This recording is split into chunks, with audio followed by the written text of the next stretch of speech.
freeze na yung mga assets namin. Lahat sa Kongreso, sa Senado, wala po talaga sa ano, yun po yung nararamdaman namin ngayon. Kaya Sana i-exempt mo itong committee na ito. kaya nga, papasalamat po talaga kami for the first time. Salamat, nakikinig naman ng lahat ng buong kingdom citizen dito sa Pilipinas, maging sa buong bansa, buong mundo.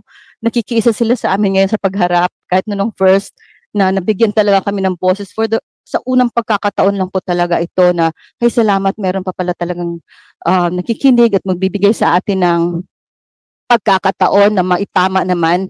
Kaya papasalamat po talaga, malaki pong papasalamat namin Senator Robin in behalf sa lahat po ng KOJC.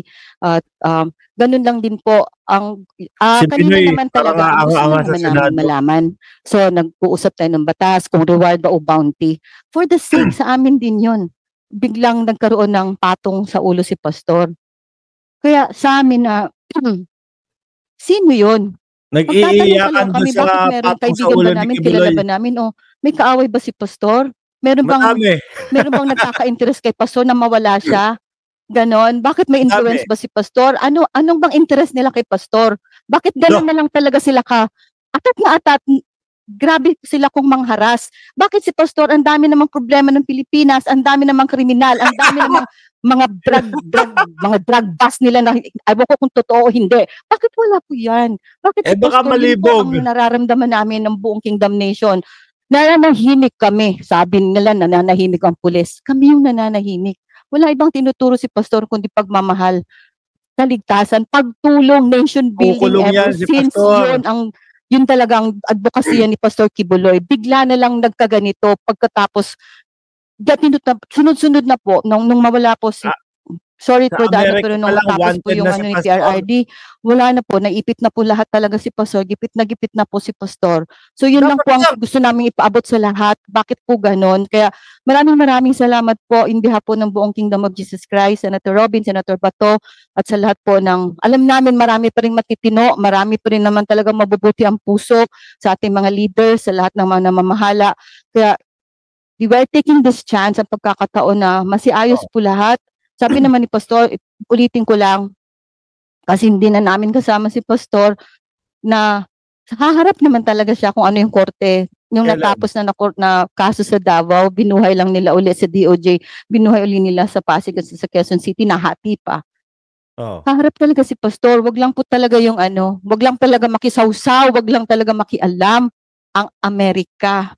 Kung wala lang, dito lang talaga sa ating pamahalaan, dito lang talaga sa ating korte, makakaasa po talaga kayo na si Pastor, pero hindi po namin siya ngayon kasama, pero hopefully nakikita si Pastor at malalaman niya itong mga nangyayari. Kaya maraming salamat po. Maniwala kayo doon, din nila. Siyempre pala kami ng sitwasyon ni Pastor, ha?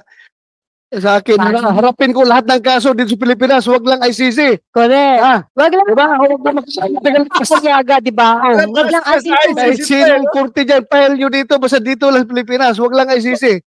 Wag lang jurisdiction sa atin. Tama You po. have the floor, Senator Padilla. May tanong lang po ako, follow-up lang po din kay Attorney Israelito Turion. Attorney, kasi pag pinag-usapan po natin kasi ang batas, may kanya-kanya po yan. Na siyempre, interpretasyon, galing po sa naratibo po ninyo, sa naratibo din ng, siyempre, ng gobyerno.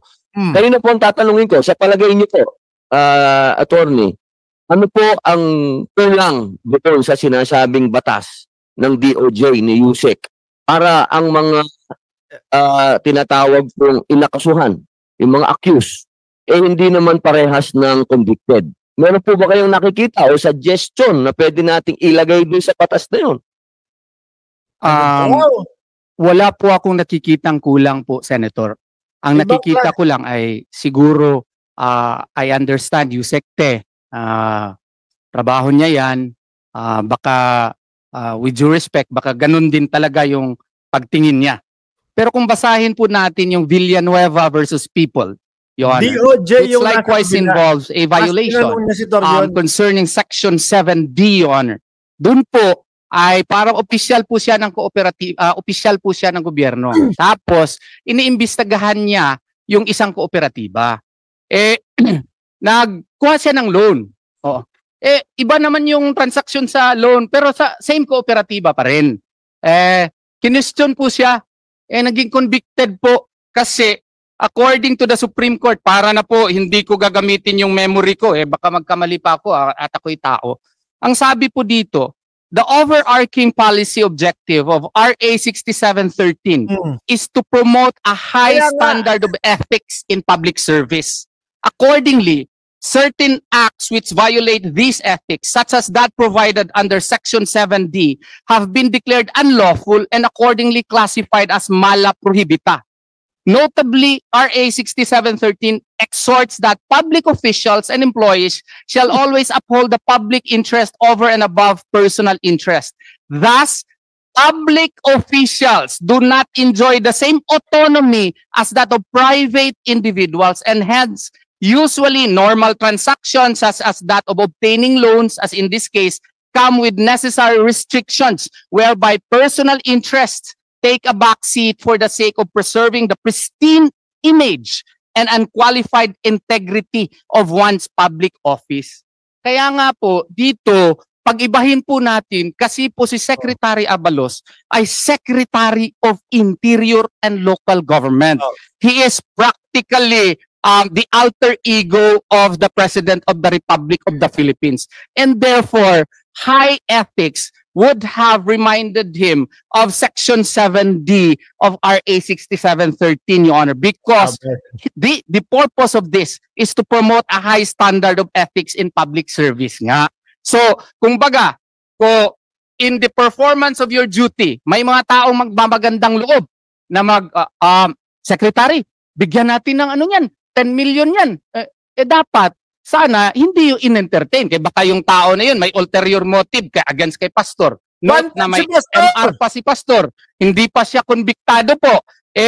Baka naman meron yung kontrata, yung tao na yun. Or meron yung pakay sa gobyerno. Kaya dapat iwasan yan kasi violation po yan sa batas. Walang kulang ang batas. Nandyan po yan. Pero mo, dapat ang tatanungin niya. Si Torion, tinanong niya. Quickly lang kasi related dito sa sinabi ni Senator Benul Padilla, Human Rights Chairman Palpalatok. Maraming salamat po, Mr. Chair. Magbibigay lang ho kami ng ambag doon sa planong pag-aralan ni Senator Padilla tungkol sa reward system. Dahil ang pinag-uusapan ho natin sa ngayon ay dalawang klase. Yung sinabi ho ni Yusek T, yun hong mga reward na mga ibinibigay ng pamahalaan naaayon sa batas tulad ng sa tax code, anti-terror.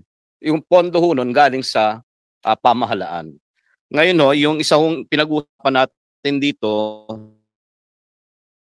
pondo na contribution coming from the private individuals. Ngayon po, ang sa amin po, bagamat alam ko wala ho yatang batas ba tungkol doon sa mga contributions coming from the private individuals. Kaya magbibigay ho kami ng suggestion tungkol dito. Babanggitin ko lang ho yung Article 26 ng International Covenant on the Civil and Political Rights. Isa hong tratado na pinasok ng ating pamahalaan.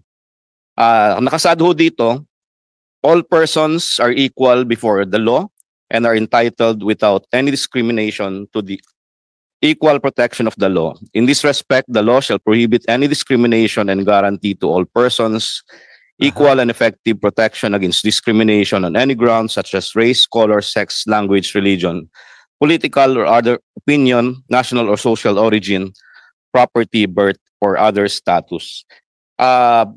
Garantisado rin po ito ng ating saligang batas sa ating Bill of Rights. So, equal protection clause.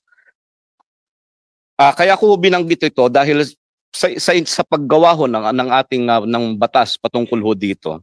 Ang amin hong obserbasyon kasi kung wala hong guidelines na itatalaga ang ating pamahalaan, it may be subject to abuses by the power, by the state. So kung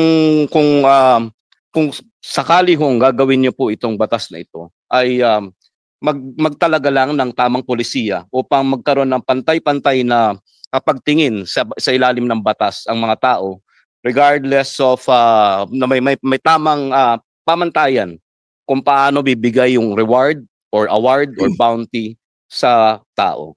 Maraming salamat po.